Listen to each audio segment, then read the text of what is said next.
నల్గొండలో జరిగిన న్యాయవాద పరిషత్ కార్యవర్గ సమావేశానికి రాష్ట్ర నలుమూలల నుంచి భారీగా న్యాయవాదులు హాజరయ్యారు.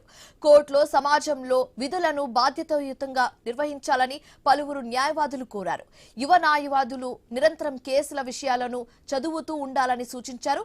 సీనియర్ లాయర్స్ సూచనలతో ముందుకు సాగాలని చెప్పారు. ప్రతి న్యాయవాది చట్టాలపై పూర్తి అవగాహనతో ఉండాలని తెలిపారు. జాతీయ భావం, పేదలపై సేవాభావం కలిగి ఉండాలని సూచించారు. నుంచి అన్ని కోర్టు సెంటర్ల నుంచి ఎవరైతే న్యాయవాది పరిషత్ స్టేట్ కౌన్సిల్ సభ్యులు ఉన్నారో వాళ్ళంతా పాల్గొన్నారు. వివిధ అంశాలను ఇక్కడ చర్చించడం జరిగింది.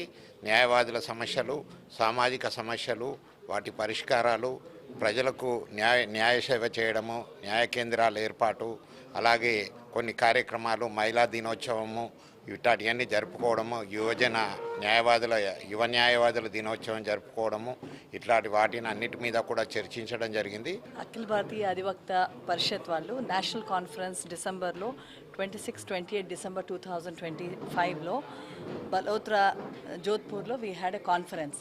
ఆ పర్టికులర్ కాన్ఫరెన్స్లో 4 రెజల్యూషన్స్లో ఒక resolution more particularly for the sake of women advocates మీద ఒక రెజల్యూషన్ పాస్ చేశారు. Creating a safe and dignified professional work environment for women advocates.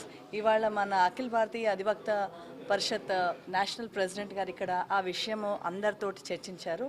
Wherein అన్ని డిస్ట్రిక్ట్ నుంచి ప్రతి డిస్ట్రిక్ట్ నుంచి ఒక ప్రెసిడెంట్ సెక్రటరీతో పాటు మన అధివక్త పరిషత్లో compulsory lady is a must. So ఆ విధంగా ప్రతి district has been represented by a women advocate. Akhil Bharatiya అధివక్త